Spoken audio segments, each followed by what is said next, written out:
దేవరాగం జ్ఞానయోగం వ్యాసపీఠం బహువేదశాస్త్రం బోధామృతహిత శ్రీమన్నారాయణం శివగౌరీ సంభాషిత సకల పురాణం అష్టాక్షరి పంచాక్షరి మంత్రావరణం అఖిల దేవతా సంస్తుతి పారాయణం జయ మంగళకరమీ ప్రవచన శ్రవణం అనుదినము శుభము సుఖము జీవన గమనం దేవరాగం జ్ఞానయోగం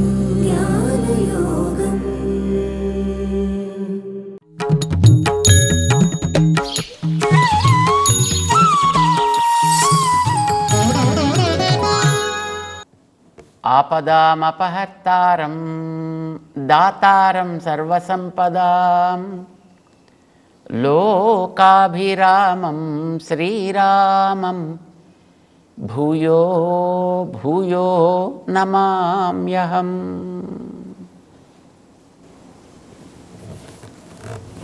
జై శ్రీమన్నారాయణ. ప్రియ భగవద్బంధువులారా, విషయం ఎంత గొప్పదైనా చెప్పేవాడికి దాని యందు ఎదటవాడికి అందించాలి అనేటటువంటి తపన, వినేటటువంటి వ్యక్తికి ఇది మనది ఇది మనకి అనేటటువంటి ఒక ఆర్తి, ఒక జిజ్ఞాస అనేది లేకపోతే చెప్పేవాడు వ్యర్థం, వినేవాడు వ్యర్థం. అయితే ఇది అందరికీ ఆ రకమైనటువంటి జిజ్ఞాస ఉంటుంది అని మనం చెప్పలేము. అసలు చాలామందికి ఉండదు కూడా. అలాంటప్పుడు ఏం చేయాలి? జిజ్ఞాసని పుట్టించి చెప్పాలనిపిస్తుంది యోగ్యుడైనటువంటి ఒక గురువుకి.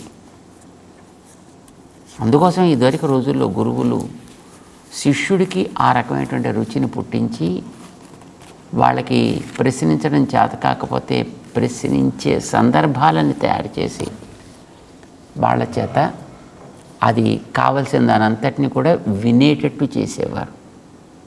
విన్న తర్వాత అది మంచిదైతే విషయం సహజంగానే అర్థమవుతుంది. అర్థం కనుక సవ్యంగా అయితే అది వాడికి ఆచరణలోకి కూడా వస్తుంది. మహానుభావుడైనటువంటి వ్యక్తి వైశంపాయనుడు, ఉత్తముడైనటువంటి ఆచార్యుడు, మంచి గురువు. పాండవ వంశంలో పుట్టినటువంటి వాడు జనమేజయుడు అని ఒక రాజు, పరీక్షిత్తు వంశంలో వచ్చినవాడు అన్నమాట. ఆ జనమేజయ మహారాజుకి ఏదో కోపం వచ్చి ఆయన ఏదో సర్పయాగం చేశాడు. దాంట్లో మొత్తం సర్పాలన్నీ కూడా నాశనం చేయాలనుకున్నాడు. తర్వాత వచ్చి అతన్ని ఆపారు, కొంచెం శాంతించాడు మనిషి. రాజ్య పాలన చేస్తుండగా ఇంకోసారి ఇప్పుడు మళ్ళీ ఇలాంటి పాడు పనులు వీడు చేయకూడదు అని అంటే వీడికి కొంచెం ఆవేశం తగదు, ఆలోచన అవసరం. ఈ విషయం చెప్పాలి. ఆవేశం ఉండడం వల్లనే నీ పూర్వులంతా పాడయ్యారా నాయన. ఆలోచన ఉండడం వల్లనే పాండవులు బాగుపడ్డారా. ఆవేశం ఉండడం వల్లనే రావణాసురుడు నశించాడురా. ఆలోచన ఉండడం వల్లనే వాడి తమ్ముడైన విభీషణాదులు బాగుపడ్డారా. ఇలాంటివన్నీ చెప్పాలి. చెప్పాలంటే పూర్వుల యొక్క చరిత్రని చెప్పాలి. మనిషి బాగుపడాలంటే చరిత్ర వల్లనే బాగుపడాలి. చరిత్రను తెలుసుకుని బాగుపడాలి. భారతాన్ని రచిస్తూ మహానుభావులు ఒక ప్రతిజ్ఞ చేశారు. మేము ఎందుకు రాస్తున్నామంటే భారతాన్ని ఏదో మీకు చెప్పాలి, మేమేదో రాయాలి, గ్రంథాలని ముద్రించామని క్రెడిట్ సంపాదించాలి, లేకపోతే ఈ పుస్తకాలని సేల్ చేసుకుని ప్రాఫిట్స్ సంపాదించుకోవాలి. నో. ఎందుకని మరి రాస్తున్నారు మీరు? స్వం స్వం చరిత్రం శిక్షేరన్, స్వం స్వం చరిత్రం శిక్షేరన్. మీ ఆచరణని బాగు చేసుకోండి. ఇదివరకు ఇలా ఆచరించిన వాడు ఎట్లాంటి ప్రయోజనాన్ని పొందాడు? నష్టపోయాడా? సుఖపడ్డాడా? సుఖపడ్డాడంటే ఆచరణని మీరు సొంతం చేసుకోండి. నష్టపోయాడంటే అలాంటి ఆచరణకి తిలోదకాలు వదలండి, వాటిని మానేయండి. ఎవరి కోసం అంటే మీ ఊళ్ళో వాళ్ళకా, మా ఊళ్ళో వాళ్ళకా? పృథివ్యాం, ఈ భూమి మీద ఉండేటువంటి వాళ్ళు ఎవరికైనా సరే, సర్వమానవా, వాళ్ళు ఈ జాతి వాళ్ళ, ఆ జాతి వాళ్ళ, ఈ కులం వాళ్ళ, ఆ కులం వాళ్ళ, ఈ మతం వాళ్ళ, ఆ మతం వాళ్ళ, ప్రశ్న లేదు. ఈ భాష వాళ్ళ, ఆ భాష వాళ్ళ, ఎవరైనా కావచ్చు. నువ్వు మనిషివైతే చాలు. మనిషిగా నీ బతుకుని సార్థకం చేసుకోవాలి అని అనుకుంటే, మనిషిగా నీ స్థానాన్ని పదిలంగా ఉంచుకోవాలని అనుకుంటే, మనిషిగా నీ తరాలు 10 కాలాల పాటు సాగాలి అని అనుకుంటే, స్వం స్వం చరిత్రం శిక్షేరన్ పృథివ్యాం సర్వమానవా. మీ బతుకుల్ని గురించి అర్థం చేసుకోండి. మీ బతుకుల్ని ఎట్లాగా బంగారు పంటలు పండించేటట్టుగా తయారు చేసుకోవాలో తెలుసుకోండి. వాటిని బండల పాలు చేయకండి. దానికి పెనకాతలు నడిచిన వాళ్ళ యొక్క కథ తెలియడం మీకు మంచిది. ఇదిగో నేను ఆ చరిత్రని మీకు ఇస్తున్నాను. అప్పుడు ఇచ్చాడు వేదవ్యాస భగవానుడు ఈ చరిత్రను అంతటిని కూడా. చేత మనం ఎప్పుడైనా సరే పెద్దల చరిత్ర తెలుసుకోవాలంటే అదేదో వాళ్ళ ఘనత కోసం తెలుసుకోవడం కాదు, మన బతుకుని బంగారంగా పండించుకోవడం కోసం మనం తెలుసుకోవాలి. పాపం ఈ పిల్లవాడికి ఆవేశం ఎక్కువ, జనమేజయుడికి. కనుక ఇతనికి ఏదైనా చెప్పి మంచి మార్గంలో పెట్టాలి అని అనిపించింది ఆయనకి. సరే వచ్చాడు ఒక రోజున, నాయన మహానుభావ, చాలా నువ్వు ఎప్పుడు కూడా రాజ పరిపాలన దక్షత కలిగినటువంటి మహానుభావుడివి కనుక ఆ వ్యవహారాల్లోనే తలమునకలై ఉంటున్నావు నువ్వు ఎప్పుడు కూడా. కానీ ఉండడం మంచిదే, కానీ నీ పెద్దల గురించి తెలుసుకోవడం కూడా నీకు చాలా మంచిదే. తెలుసుకోవడం వల్ల నీ జీవితాన్ని కూడా నువ్వు బాగు చేసుకోవచ్చు. చెప్తాను, మీకు సంభావన ఎంత ఇవ్వాలండి చెప్తానంటే, ఏం అక్కర్లేదు, నువ్వు వింటే చాలున్నాయా. ఓహో అలాగండి, అయితే ఒక బాధ్యత తగ్గింది. నేను లేకపోతే మనం ఫస్ట్ డీల్ కదా, ఇది చెప్పాలి అంటే నువ్వు ఎంత ఇస్తావు నాకు, మరి అంత నాకు నేను ఇవ్వగలను ఇవ్వలేను చూసుకోవాలి కదా. అదేం లేదని చెప్పాడు ఆయన. నువ్వు వింటే చాలు, నువ్వు బాగుపడితే చాలున్నాయా. So nice. సరే ఏం చెప్తారు సార్ అని అడిగాడు. అంటే మరి ఏం లేదయ్యా, భారతం చెప్తా, రామాయణం చెప్తా, ఇంతేనా అన్నాడు. అలాగా, చాలా సంతోషం. ఎంతసేపు పడుతుందండి అని అడిగాడు. మీరు చెప్పింది వినడానికి ఎంతసేపు అంటే, దానికి అని వినేదాన్ని బట్టి ఉంటుందా, మనం కేటాయించే సమయాన్ని బట్టి ఉంటుందా, అప్పుడు అసలు ఎంత గ్రంథం అండి అసలు మీరు చెప్పదలుచుకుంది. పెద్దది ఎక్కువేం కాదు, రామాయణం ఉంది కదా ఓ 24,000 శ్లోకాలయా, భారతం ఉంది కదా ఓ 1,00,000 శ్లోకాల గ్రంథమయా.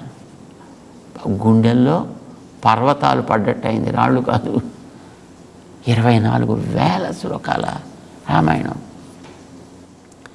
1,25,000 శ్లోకాల గ్రంథమా భారతం. అంత వినమంటారా? నమస్కారం సార్, వెళ్ళొస్తాను, కొద్దిగా పని ఉంది అన్నాడు ఆయన. సరే పోనీ ఎప్పుడు రమ్మంటావు చెప్పా అంటే, ఎప్పుడు కుదరదండి, నాకు ఎప్పుడు అంత టైం ఇవ్వడానికి వీలు లేదండి, నా బోల్డని పనులు ఉన్నాయి సార్ అన్నాడు. పాపం చూశాడు ఆయన. సరే మళ్ళీ ఇంకోసారి ఇచ్చాడు. మళ్ళీ ఎప్పుడు వచ్చినా ఇదే కదా. సరే ఒకసారి పోనీ నువ్వు ఎంత టైం నువ్వు ఇవ్వగలను అనుకుంటున్నావు చెప్పా. మరి మీరు చూస్తేనేమో 1,00,000 గ్రంథాలు, ఇంకోటేమో 24,000 గ్రంథాలు. ఎక్కడ కుదురుతుంది? నాకు కుదరదు సార్. పోనీ నువ్వు ఎంత టైం ఇస్తే నువ్వు కుదుర్చుకోగలుగుతావు చెప్పు అంటే, కొద్దిపాటు అంటే పర్వాలేదండి. కొద్దిపాటు అంటే ఎంత చెప్పా అంటే, 1 గంట 2 గంటలు అయితే పర్వాలేదండి. 2 గంటలు ఏం చెప్తాడు? రామాయణం చెప్తాడా? బాగా భారతం చెప్తాడు ఆయన. 2 గంటలు చాలు. ఓకే, 2 గంటల టైం నువ్వు చాలా ఇస్తున్నావా? నువ్వు 2 గంటలంటే చాలా ఎక్కువ. నాకు అంత కూడా అక్కర్లేదులే. మరి ఎంత కావాలో చెప్పండి సార్ అంటే, నువ్వు పోనీ ఒక 5 నిమిషాలు టైం ఇవ్వగలవా? ఓ తప్పకుండా ఇస్తానండి. మీకు 10 నమస్కారాలు పెడతాను. నాకు 10 నిమిషాల టైం అంటే తప్పకుండా ఇచ్చేస్తాను సార్. నాకు 10 నిమిషాలు కూడా అక్కర్లేదా? 5 నిమిషాలు కూడా అక్కర్లేదా? ఒక 5 సెకండ్స్ చాలు నాకు, అంతే, నీకు చెప్పేసి పోదామని. మళ్ళీ నమస్కారం సార్, చెప్పండి సార్ వెంటనే. అదేమిటో అంటే మరేం లేదయ్యా, ద్వౌ మూఢ పురుషౌ లోకేస్మిన్, ఈ లోకంలో 2 పరమ మూర్ఖులు ఉన్నారట. తెలిస్తే మంచిదని నీకు చెప్పిపోదామని వచ్చాను. లేచిపోయి బయలుదేరేసగిన మూటములే సర్దుకుని. 2 మూర్ఖుల మొత్తం ప్రపంచంలో. సరే, ఇంకా మీరు 5 నిమిషాల టైంని ఇచ్చాను కదా, మీకు 5 నిమిషాలు పూర్తి కాలేదు కదండి. మీరు ఇంకా 5 సెకండ్సే కదా మీరు చెప్పేశారు. సరే ఏమండి, మీకు 2 కనిపించారా? ఇంకెవరు కనిపించలేదా మీకు? ఏంటి మొత్తం ఇంత ప్రపంచంలో అంటే అంతేనా? వాళ్ళిద్దరి గురించి తెలుసుకుంటే చాలు, ఇంకేం అక్కర్లేదా? మరి వాళ్ళ పేర్లేనే చెప్పకపోతే ఎలాగ సార్? మీరు వారు 2 అని చెప్పారు, వాళ్ళ పేర్లు ఏమిటో చెప్పండి సార్. మరి నీకు టైం లేదు కదా. టైం లేదంటే ఏదో కనీసం ఆ మాత్రం తెలుసుకోవడానికి పెద్ద పర్వాలేదు కదండి. చెప్పండి, వాళ్ళ పేర్లు ఏమిటో చెప్పండి. మరి ఎప్పుడైనా వాళ్ళు ఎక్కడి నుంచైనా వస్తే మరి వాళ్ళ పేర్లు అడిగి ఆ పేర్ల వాళ్ళైతే వాళ్ళని దూరంగా పెట్టాలి కదా. పోనీ పేర్లు చెప్పండి సార్. చెప్తా. ద్వౌ మూఢ పురుషౌ లోకేస్మిన్ దుర్యోధన దశాననౌ. ఓ ఆయన పేరు దుర్యోధనుడి పేరు, ఓ ఆయన పేరు దశకంఠుడు అని పేరు. వెళ్ళొస్తాను చాలు, ఈ మాత్రం టైం ఇచ్చావు నువ్వు, చాలా థ్యాంక్స్ అన్నాడు ఆయన. బయలుదేరుతున్నాడు. సరే సార్, ఒకసారి రండి సార్. మీరు వాళ్ళ పేరు చెప్పి వెళ్ళిపోతారా సార్? వాళ్ళని ఎందుకు మీరు అంత మూర్ఖులుగా ఐడెంటిఫై చేశారండి? మాకు చూస్తే అంతా మా చుట్టూ అంతా మూర్ఖులే కనిపిస్తున్నారు మాకు. మీకు కరెక్ట్గా 2 మీరు ఐడెంటిఫై చేసి చెప్తున్నారు. ఎందుకు వాళ్ళు అంత మూర్ఖులు అయ్యారు సార్ అంటే, నీకు టైం లేదు కదా. ఏం చేశారో చెప్పండి చాలు, పర్వాలేదు. గోగ్రహం వనభంగంచ దృష్ట్వా యుద్ధం ముహుర్ముహు. ఆయన గోగ్రహణం జరిగింది చూసి ఒక ఆయన యుద్ధం ముహుర్ముహు, వాడు తగుదునమ్మా అని యుద్ధం చేశాడు ఆయన. వనభంగంచ, అడవి తగలబడ్డం అంతా చూశాడు ఆయన. చూసి కూడా మళ్ళీ తగుదునమ్మా అని మళ్ళీ యుద్ధానికి సిద్ధపడ్డాడు. ఇంతేనయ్యా? అదేమిటండి, వనానికి తగలబెట్టడానికి సిద్ధపడితే యుద్ధం చేయడం ఏమిటండి? ఎక్కడిది ఆ వనం? ఏమిటి ఆ వనం? ఎవరిది ఆ వనం? ఎందుకు తగలబెట్టాడు ఆయన? ఎవరి తగలబెట్టాడు? ఎలా తగలబెట్టాడు? ఆవిడ తోక కాలిస్తే తగలబెట్టాడు కదా. తోక అదెవరిదండి? అది ఆంజనేయుడి తోక కదా, కాల్చాడు కదా ఆంజనేయుడి తోకని. ఆంజనేయుడి తోకని ఎందుకు కాల్చారండి?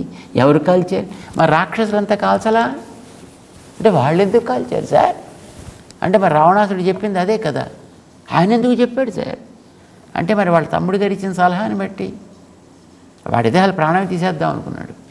కానీ వాళ్ళ తమ్ముడు చెప్పాడు, ఎవరైనా తీయకరా, వాడు దూత కదా అని చేత తీయడం మంచిది కాదు, వాడికి దండన విధిస్తే చాలును, వాడికి అవమానం కలిగేటట్టుగా దండన విధించాలి, అది చూసి మిగతా వాళ్ళందరికీ బుద్ధి వస్తుంది, అందుకోసం తగలబెట్టాను. దాన్ని ఎందుకు తగలబెట్టారండి అంటే మరి కోతులకి తోకంటే ఇష్టం కదా, అందుకోసం దానికి ఇష్టమైన దాని కనుక కాల్చినట్లయితే అప్పుడు దానికి ఒక దుఃఖం కలుగుతుంది, బాధ కలుగుతుంది. బాధతో వెనక్కి వెళ్ళి ఎవరు పంపించారో వాళ్ళందరికీ చెప్తుంది, చెప్తే మిగతా వాళ్ళకి బుద్ధి వస్తుంది. అంటే అదేమిటి సార్, మరి ఆంజనేయుడికి తోక కాలిస్తే ఏం చేశాడు? ఏం చేయడం వీడు మొత్తం అశోక వనాన్ని అంతటి తగలబెట్టాడు కదా, లంకా నగరాన్ని అంతటిని మొత్తం కాల్చిపెట్టాడు. దాన్ని ఎందుకు కాల్చిపెట్టాడండి? అంటే మరి రావణాసుడు బుద్ధి రావక్కర్లే అంటే వాడి బుద్ధి ఏమైందండి? అంటే ఎందుకండి ఇక్కడ అందులో అశోకవనాన్ని ఎందుకు కాల్చాడండి? అంటే మరి అశోకవనంలోనే కదా సీత ఉంది. అదేమిటండి, సీతమ్మ రాముడి దగ్గర ఉండాలి కదండి, అశోకవనంలోకి ఎందుకు వచ్చి? మరి రావణాసుడు పట్టుకొచ్చి పెట్టింది అక్కడే కదా. అంటే రావణాసుడు అశోకవనంలోకి సీతని ఆయన ఎందుకు పట్టుకొచ్చాడు సార్? అంటే మరి వాడు అక్కడికి మాయవేషం వేసుకుని వెళ్ళలే, ఎక్కడికి వెళ్ళాడు సార్? అంటే పంచవటి దగ్గరికి. అంటే పంచవటి దగ్గర ఎవరు ఉన్నారు సార్? మరి రాముడు లక్ష్మణుడు సీతమ్మ అక్కడే కదా ఉన్నది, అక్కడెందుకు ఉన్నారు సార్? మరి కుటీరం వేసుకుంది అక్కడే కదా, అక్కడెందుకు కుటీరం వేసుకున్నారు సార్? మరి 2.5 ఏళ్ళు ఉండాలి అని వాళ్ళు అక్కడే కదా వేసుకున్నారు. అంటే 2.5 ఏళ్ళు ఏంటండి? అంటే మరి వనవాసం చివరికి వచ్చేసింది కదా, అంటే చివరి 2.5 ఏళ్ళు 3 ఏళ్ళు అక్కడే ఉందాం అనుకున్నారు. అంటే అసలు ఎంతకాలం వనవాసం? మరి వాళ్ళు 14 ఏళ్ళు మరి వనవాసం చేశారు కదా, అది ఎందుకు చేశారు సార్? అంటే మరి వాళ్ళు అడవిలో తిరగాల్సి వచ్చింది కదా, మరి వాళ్ళంతా అడవిలో ఉండాల్సి వచ్చింది కదా, వాళ్ళు 14 ఏళ్ళు అడవిలో ఎందుకున్నారు సార్? మరి వాళ్ళ నాన్నగారు పంపించింది అక్కడికే కదా, ఆయన ఎందుకు పంపించారు సార్? మరి వాళ్ళ ఆవిడ కోరింది కదా ఆయన్ని, ఆవిడెవరు సార్? అంటే ఆవిడ కైకమ్మ మరి వాళ్ళ 3వ భార్య కదా, అంటే ఇంకో 2 ఉన్నారు సార్. మరి కౌసల్యమ్మ సుమిత్రమ్మ అని ఇంకో 2 కూడా ఉండేవాళ్ళు కదా. మరి ఈవిడికి ఎందుకు ఆ బుద్ధి పుట్టిందండి? మరి ఆయన వరం ఇచ్చాడు కదా ఈవిడికి అంతకుముందు, అది ఎప్పుడు సార్? అంటే అప్పుడు దేవదాన యుద్ధంలో ఇచ్చాడు కదా. ఇలాగా వాడి చేత ఒక ప్రశ్నకి వెనకాతలు ఇంకో ప్రశ్న వేసేట్టుగా, దాని వెనకాతల మరొక ప్రశ్న వేసేట్టుగా, దాని వెనకాతల మరొక ప్రశ్న వేసేట్టుగా, ప్రశ్న వేయడానికి వీలయ్యేటట్టుగా విషయాన్ని చెబుతూ మొత్తానికి రామాయణం అంతా చెప్పేశాడు. పాపం ఆ పిచ్చి రాజుకి తను అడుగుతున్నాను వింటున్నాను ఇంత టైం గడుస్తోందని కూడా తెలియలా, మొత్తం రామాయణం అంతా చెప్పాడు.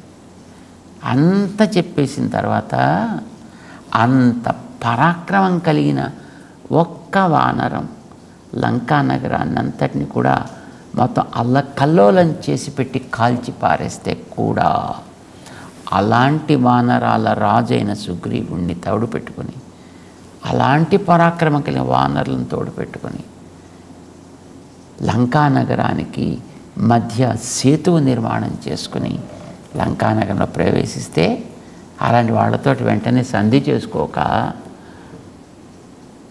యుద్ధం చేశాడు రావణాసురుడు. బతుకుతాడా?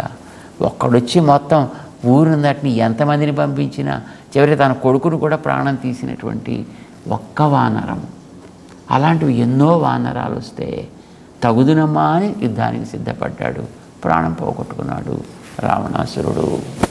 అందుకే వాడు మూర్ఖుడయ్యాడయ్యా. అబ్బా, ఎంత బాగా చెప్పారు సార్ మీరు. అంటే మనం జాగ్రత్తగా ఆలోచించి చేయాలన్నమాట పనులని.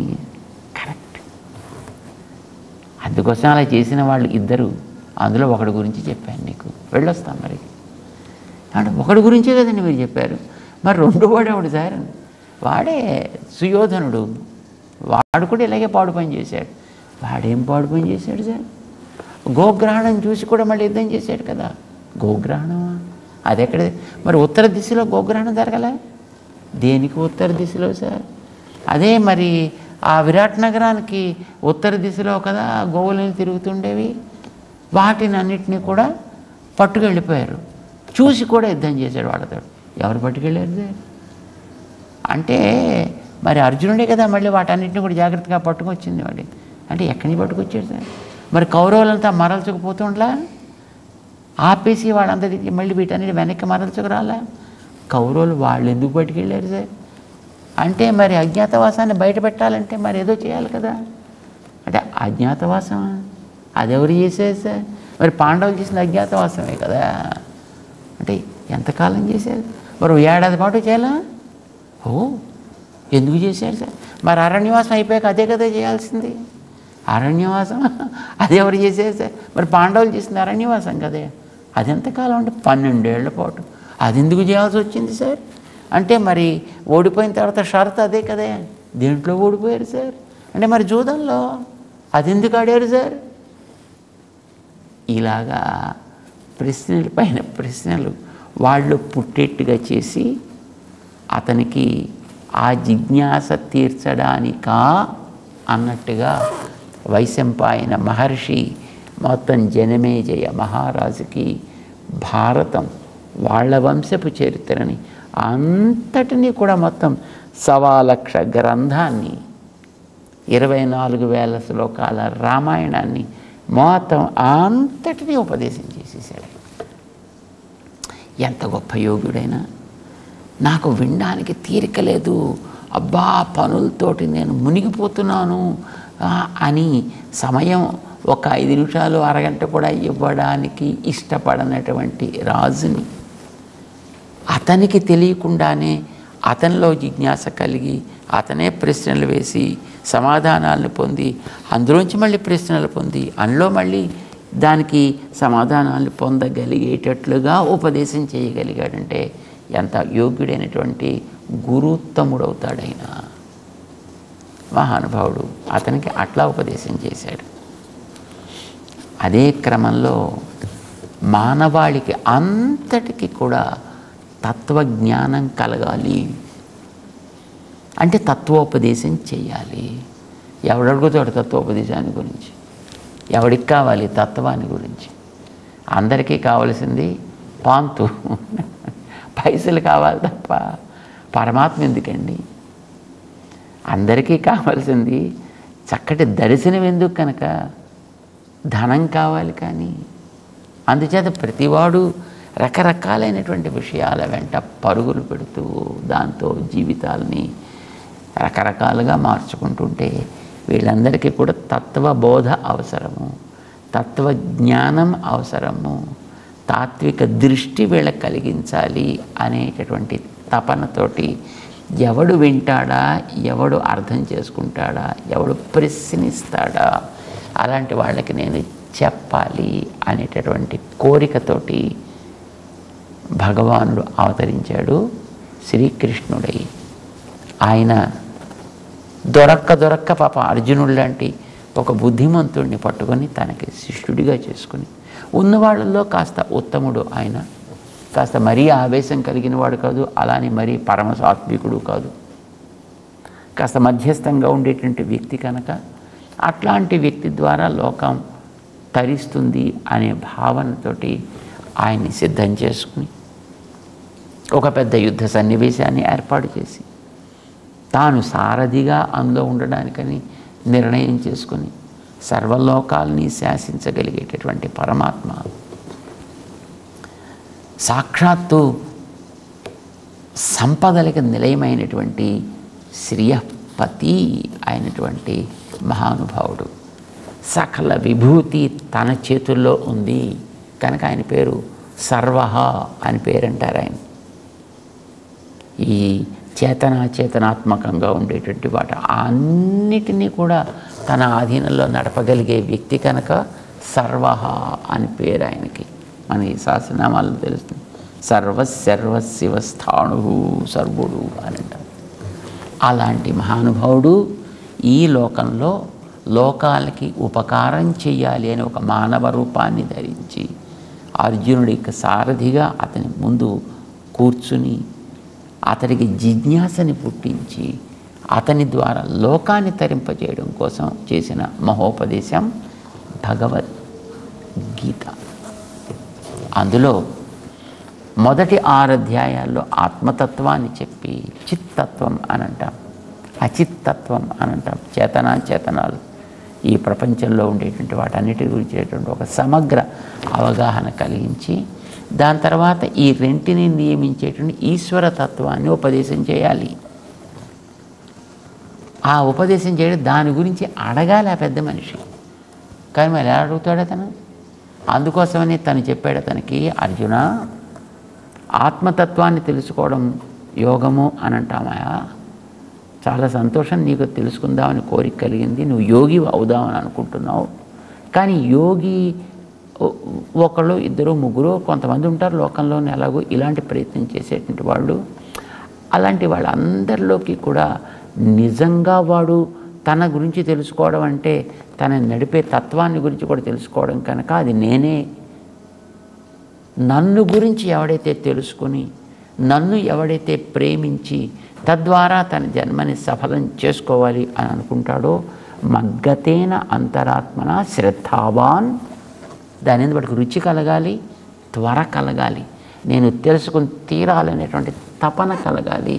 అలాగే ఎవడైతే తెలిసి మాం భజతే, ఎవడు నన్ను సేవిస్తాడో వాడే యుక్త తముడు, వాళ్ళు యోగులలో మంచివాడు. మిగతా వాళ్ళు యుక్తులు యుక్తతరులు అవుతారు.